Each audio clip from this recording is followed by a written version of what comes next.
Tuljapur drugs प्रकरणामध्ये धाराशिव पोलिसांनी कारवाई सुरू केली। पोलिसांकडून बँक व्यवहार झालेल्या लोकांना नोटिसा पाठवण्यात येत आहेत। आपलंही नाव ड्रग्ज प्रकरणात येईल याची लोकांना भीती आहे। आरोपींनी ऑनलाईन व्यवहार करताना इतरांचे नंबर दिले होते, तर पुजाऱ्यांनी व्यवहाराची माहिती आता दिलेली आहे।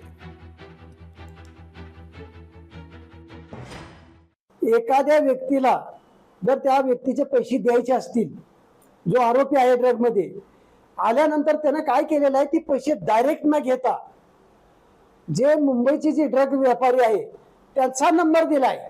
त्याच्यामुळे काही काही लोक अशा पद्धतीने अडकलेले आहेत। म्हणजे कसं की माझे 50,000 रुपये जर तुम्हाला द्यायचे असतील तर मी काय केलं, असं डायरेक्ट न घेता मी त्यांचा नंबर दिला आणि सांगितलं की या नंबरवर टाक।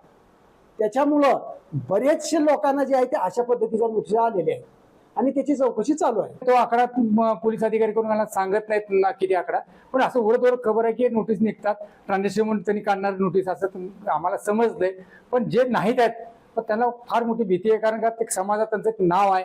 कुठं तर त्या नोटिसीमुळे त्यांना भीती सुटलेली आहे की आपलं नाव आलं तर कसं होईल, कारण तो एकदाच भलेही तो अधिकारी बाबा काही नाही याच्यातून सोडून देईल, पण कलम फार मोठा लागेल म्हणून ह्या भीतीपोटी लोक भीतीच्या क्षेत्राखाली आहेत।